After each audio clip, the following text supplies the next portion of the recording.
नमस्कार दोस्तों, study IQ में आप सभी का स्वागत है। मेरा नाम है डॉक्टर महिपाल सिंह राठौड़ और आज इस वीडियो में मैं आपके साथ चर्चा करूंगा one nation one gas grid के बारे में।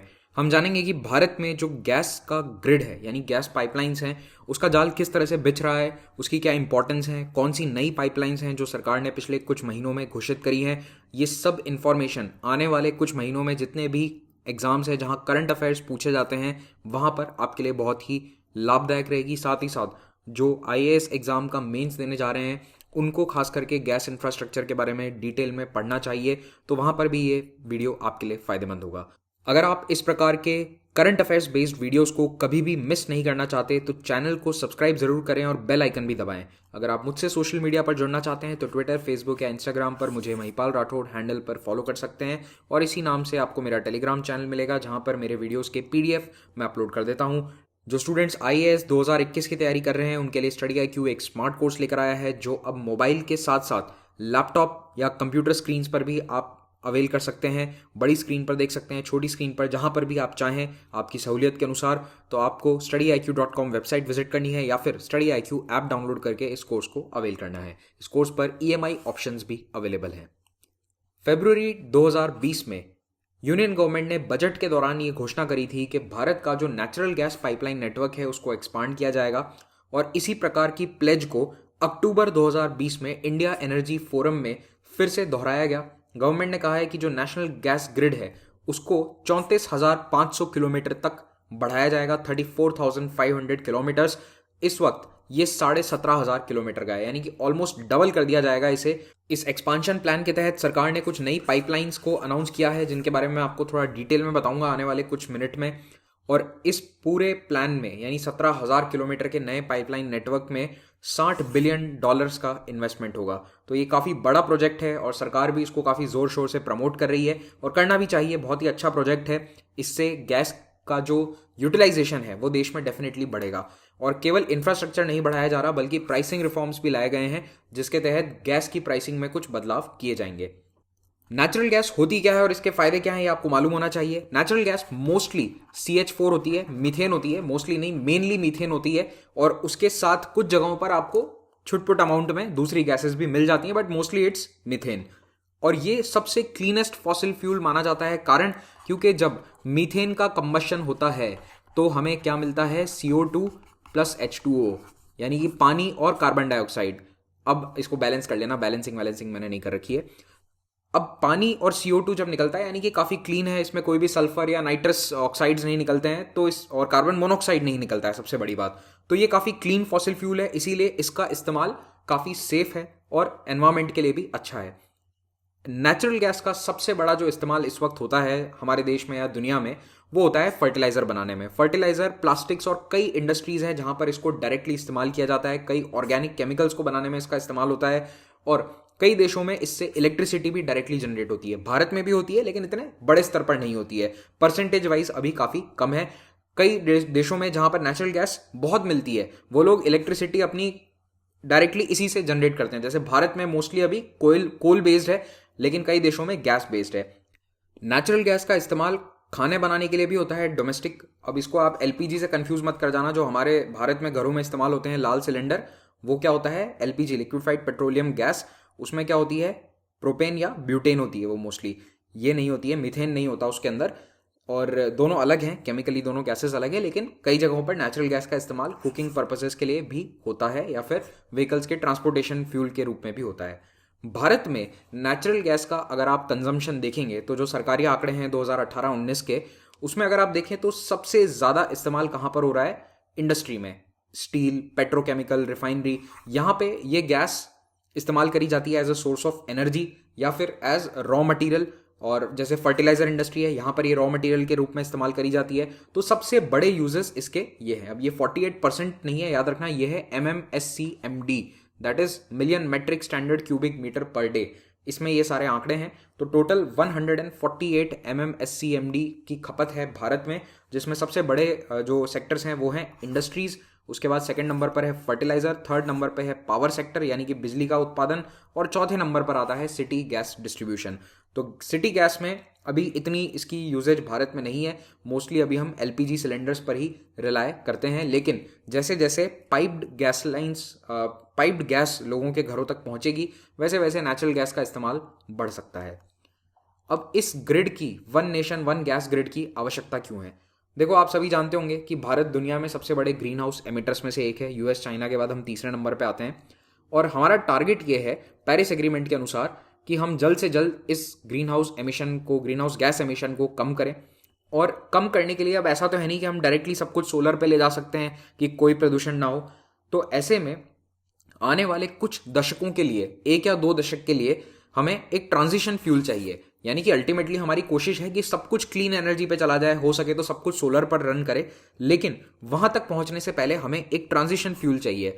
अभी जहां पर हमारा डिपेंडेंसी कोयले पर या पेट्रोल डीजल पर है, तो वहां पर गैस एक ट्रांजिशन फ्यूल का काम कर सकता है। एक बीच का स्टेप हो सकता है गैस, जहां पर हम 10-20 साल अपनी निर्भरता इस गैस पर रखें, फिर अल्टीमेटली हम कोशिश करें कि 2050 के बाद हम सब कुछ सोलर पर लेकर जाएं। तो गवर्नमेंट का पेरिस एग्रीमेंट के अनुसार क्या टारगेट है कि जो नेचुरल गैस का कंजम्पशन है इस वक्त हमारे प्राइमरी एनर्जी बास्केट में, वो 6.2% से बढ़ाकर 15% तक हम इसे ले जाएं बाय 2030।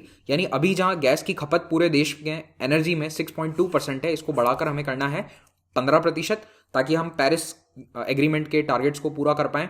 और दुनिया भर में अगर आप देखेंगे तो कई देश ऑलरेडी ये कर रहे हैं और ग्लोबली गैस का जो शेयर है वो ऑलमोस्ट 1/4 है, 23.4% है। तो हम बहुत पीछे हैं इस वक्त, 2030 में भी हम बहुत पीछे होंगे। तो इसीलिए हमें जल्द से जल्द गैस पर अपनी डिपेंडेंसी बढ़ानी होगी। अब इस टारगेट को अचीव करने के लिए सबसे बड़ी ज़रूरत क्या है कि जो गैस के सोर्सेज हैं उनको कनेक्ट किया जाए जहां पर गैस की सबसे ज़्यादा खपत होती है, कंजम्पशन होता है, वहां से। गैस के ट्रांसपोर्टेशन का सबसे बेहतरीन तरीका होता है गैस पाइपलाइन, यानी कि एक कोने से दूसरे कोने तक पाइपलाइन बिछाकर गैस को ट्रांसपोर्ट करना। अब भारत में ऑलरेडी बहुत सारी पाइपलाइंस हैं। इस मैप में आप देख सकते हैं कि जो भी आपको लाइंस नज़र आ रही हैं ये गैस पाइपलाइन है, और जो भी डॉटेड लाइन है वो अभी पाइपलाइन बनी नहीं है, प्रपोज्ड है या फिर काम चल रहा है। तो अगर आप देखें तो मोस्टली जो कंस्ट्रक्टेड पाइपलाइंस हैं वो या तो नॉर्थ इंडिया में है या वेस्टर्न इंडिया में है। अगर आप ईस्ट इंडिया में देखें तो बहुत ही कम पाइपलाइंस का नेटवर्क आपको नजर आएगा। इनफैक्ट साउथ इंडिया में भी इतना नेटवर्क नहीं है। ये सारी जो डॉटेड लाइंस हैं ये इस वक्त अंडर कंस्ट्रक्शन है, याद रखिएगा। ये सारी पाइपलाइंस अभी बन रही हैं। जो बनी हुई पाइपलाइंस हैं उनका कॉन्सेंट्रेशन मोस्टली आपको गुजरात, महाराष्ट्र या नॉर्थ इंडिया में कॉन्सेंट्रेटेड नजर आएगा। तो हमारे पास पाइपलाइंस हैं लेकिन पूरे भारत में इनका जाल अभी तक बिछा हुआ नहीं है। और इसी प्रॉब्लम को सॉल्व करना चाहती है सरकार via one nation one gas grid project. अब इसमें ये जितनी भी डॉटेड लाइंस आपको नजर आ रही हैं ये सारी जो अंडरगोइंग प्रोजेक्ट्स हैं उनको दर्शाती हैं। जो मेन प्रोजेक्ट्स हैं जिनको सरकार भी ज़्यादा प्रमोट कर रही है, मैं आपको उनके बारे में एक एक करके अब जानकारी दूंगा। तो जैसा मैंने आपको बताया कि पाइपलाइन सबसे सेफ और इकोनॉमिकल जरिया है गैस को, नेचुरल गैस को ट्रांसपोर्ट करने के लिए। और अगर हमारे पास इंटरकनेक्टेड गैस ग्रिड होगा तो हमें ये नहीं देखना पड़ेगा कि कहाँ पर गैस आ रही है। जैसे कि जो मेजर पोर्ट्स हैं वहाँ पर हम इंपोर्ट करते हैं, वहाँ से देश के दूर दराज कोनों तक गैस पहुँचाने के लिए हमारे पास एक ऑलरेडी अवेलेबल इंफ्रास्ट्रक्चर नेटवर्क होगा। तो जो नई पाइपलाइंस हैं उनमें सबसे पहली है Jagdishpur Haldia Bokaro Dhamra pipeline project. Map में एक बार देख लो, जगदीशपुर उत्तर प्रदेश, यहाँ पर गया बिहार में, उसके बाद हल्दिया है वेस्ट बंगाल में, और यहाँ पर मैप जहाँ पर ये खत्म हो रहा है बस यहीं कहीं धामरा पोर्ट है उड़ीसा में। तो ये वाला जो पाइपलाइन प्रोजेक्ट है ये बेसिकली यूपी को वेस्ट बंगाल और उड़ीसा से कनेक्ट कर रहा है। तो यहाँ पर पोर्ट्स हैं और यहाँ पर यूपी में जो कंजम्पशन एरियाज हैं वहाँ तक ये कनेक्टिविटी देगा। गेल यानी कि gas authority of India limited इस प्रोजेक्ट को पूरा कर रहा है। इसमें जो फर्स्ट फेज़ है वो फूलपुर से डोभी गया तक है, और उसमें कुछ ब्रांच लाइन्स हैं जो वाराणसी, पटना, गोरखपुर और बरौनी तक भी जा रही हैं। यहाँ पर 40% जो ग्रांट है वो प्रधानमंत्री ऊर्जा गंगा फॉर ईस्टर्न इंडिया के तहत दिया जा रहा है। और इस लाइन से 3 फर्टिलाइजर प्लांट्स को हम रिवाइव कर सकते हैं, गोरखपुर, बरौनी और सिंदरी। यहाँ पर फिर से फर्टिलाइजर्स का जो प्रोडक्शन है उसको बहुत तेज़ी से बढ़ाया जा सकता है, और एक नया फर्टिलाइजर यूनिट है दुर्गापुर में, उसे भी हम चालू कर सकते हैं। दूसरा है गुवाहाटी पाइपलाइन प्रोजेक्ट। ये बेसिकली रिलेटेड ही है जो फर्स्ट प्रोजेक्ट मैंने आपको बताया। यहाँ पर बरौनी से गुवाहाटी तक पाइपलाइन डाली जा रही है। बरौनी है बिहार में और गुवाहाटी है यहाँ पर असम में। तो अब गुवाहाटी की जो लोकेशन है वो यहाँ पर थोड़ी गलत दिखाई गई है, गुवाहाटी यहाँ पर होना चाहिए। ये सरकारी वेबसाइट से मैंने मैप डाउनलोड किया है, उसमें भी गुवाहाटी की लोकेशन गलत है। Anyways let's not get into that. आपको बस ये याद रखना है कि बरौनी बिहार से गुवाहाटी असम तक ये पाइपलाइन डाली जा रही है। और यहाँ पर नॉर्थ ईस्ट रीजन को नेशनल गैस ग्रिड के साथ कनेक्ट किया जाएगा। ये इस पाइपलाइन की सबसे बड़ी इंपॉर्टेंस है और पूरा नॉर्थ ईस्टर्न रीजन जो है वो इस पाइपलाइन से सप्लाई किया जा सकता है। अगला है north east region gas grid. तो जो मैंने बरौनी गुवाहाटी पाइपलाइन बताई थी वो नेशनल गैस ग्रिड को उत्तर पूर्व के क्षेत्र से जोड़ रहा है, लेकिन उत्तर पूर्व के क्षेत्र में एक नया जॉइंट वेंचर सरकार ने बनाया है 5 ऑयल एंड गैस कंपनीज को मिलाकर, यानी इन 5 कंपनीज का इनिशिएटिव है। इंद्रधनुष गैस ग्रिड लिमिटेड इसका नाम है और गेल, IOCL, oil India limited, ONGC और NRL ने मिलकर ये जॉइंट वेंचर चलाया है। इसका काम ये रहेगा कि सारे नॉर्थ ईस्टर्न स्टेट्स में ट्रंक पाइपलाइन कनेक्टिविटी बनाई जाए, यानी कि जितने भी नॉर्थ ईस्टर्न स्टेट्स हैं वहाँ पर सभी स्टेट्स तक गैस इंफ्रास्ट्रक्चर पहुँचे। ये इस north east region gas grid का काम होगा और इसका primary objective domestic natural gas जो ऑलरेडी भारत में ही प्रोड्यूस हो रही है उसे ही इन राज्यों तक पहुंचाने का काम होगा। और साथ ही साथ NER ग्रिड है वो नेशनल गैस ग्रिड से भी कनेक्टेड होगा via the Guwahati Barauni pipeline. Kochi Kuttanad Mangalore phase 2 pipeline project KKBMPL। आपको इनके ये नाम याद रखने ज़रूरी नहीं है, अगर आप शहरों के नाम याद रख लें वही बहुत होगा। और एक बेसिक आइडिया आपको मैप पर होना चाहिए कि यहाँ पर कोची है, यहाँ पर एक LNG टर्मिनल भी है, पेट्रोनेट LNG कोची टर्मिनल। यहाँ से ये पाइपलाइन शुरू होती है, ये जाती है बैंगलोर तक भी, फिर एक लाइन इसकी, एक ब्रांच इसकी जाती है मैंगलोर तक, तो ये बैंगलोर और मैंगलोर दोनों तक जाती है। तो ये इसका मेन एरिया है, यानी कि जो सदर्न इंडिया में केरल और कर्नाटक के राज्य हैं ये इससे कनेक्ट हो रहे हैं और यहाँ तमिलनाडु भी कनेक्ट हो रहा है। ठीक है, इसका फेज़ 1 जो है वो ऑलरेडी कमीशन हो चुका है और फेज़ 2 अंडर प्रोग्रेस है। अगली पाइपलाइन है तमिलनाडु में Ennore, Tiruvallur, Bengaluru, Nagapattinam, Madurai, Tuticorin natural gas pipeline. इसको इंडियन ऑयल कंस्ट्रक्ट कर रहा है और ये एन्नोर LNG टर्मिनल को कनेक्ट करेगी तमिलनाडु के अलग अलग शहरों से। एन्नोर चेन्नई के बिल्कुल पास में स्थित है, नॉर्दर्न तमिलनाडु। तो यहाँ से ये पाइपलाइन आप देखिए जो मदुरई और ट्यूटिकोरिन जैसे सिटीज़ हैं जो कंजम्पशन सेंटर्स हैं वहाँ तक इन्हें कनेक्ट करेगी। और एन्नोर में पोर्ट भी है, आप जानते ही होंगे। तो ये वाली जो पाइपलाइन है इसका एक ब्रांच बैंगलोर तक भी जाएगा। तो आप देख रहे हैं कि मल्टीपल ब्रांचेस हैं कई सारी पाइपलाइंस के। तो आपको एक ब्रीफ आइडिया होना चाहिए कि नेटवर्क कहाँ से कहाँ तक कनेक्ट कर रहा है। अभी जो हमारा एग्जिस्टिंग नेटवर्क है वो मोस्टली इस एरिया में कॉन्सेंट्रेटेड है। गुजरात महाराष्ट्र की जो कोस्ट है वहाँ पर ज़्यादातर पोर्ट्स हैं, उन्हीं को कनेक्ट करती हैं पाइपलाइंस। और अब जो पूरा फोकस है वो साउथ और ईस्ट इंडिया पर रहेगा। इसके साथ ही एक नई पॉलिसी भी सरकार ने ड्राफ्ट पॉलिसी जारी करी है गैस डिस्ट्रीब्यूशन के लिए और इसको जारी किया है ministry of petroleum and natural gas ने। तो यहाँ पर ये ऑप्शन दिया गया है स्टेट्स को कि आप सिटी गैस डिस्ट्रीब्यूशन नेटवर्क्स को बनाइए। आप जितना हो सके सिटी गैस डिस्ट्रीब्यूशन नेटवर्क तैयार करें, यानी कि घर तक, हर घर तक गैस सिलेंडर की बजाय पाइपलाइन से पहुंचे, इसके लिए एक नेटवर्क बनाया जाए। और ये नेटवर्क जब बनकर तैयार होगा तो ये जो बैक एंड इंफ्रास्ट्रक्चर है, यानी जो बड़ी बड़ी पाइपलाइंस बन रही हैं जो पोर्ट से शहरों तक गैस को लेकर आएगी, इसका उपयोग हो पाएगा, प्रॉपर यूटिलाइजेशन हो पाएगा।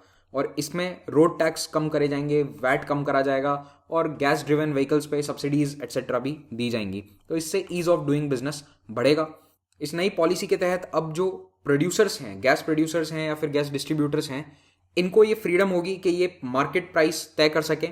अभी तक क्या होता था कि जो US और रशिया जैसे मार्केट्स हैं, जो बड़े गैस मार्केट्स हैं, वहाँ के अनुसार हम यहाँ की प्राइस फिक्स करते थे। एवरेज एक फॉर्मूला होता था, उससे निकाला जाता था। लेकिन अब ये जो प्राइस है ये भारत के मार्केट के अनुसार फिक्स होगी और इसमें ट्रांसपेरेंट प्राइसिंग होगी, ऐसा सरकार चाहती है। ईज ऑफ ट्रांजैक्शन होगा। अब जो भी भारत में प्रोड्यूसर्स हैं उनको ये भी अनुमति होगी, लिबर्टी होगी कि वो अपनी गैस किसी को भी बेच सकते हैं। इसी के साथ ये लेक्चर समाप्त होता है। Thank you very much for watching this. Have a great day.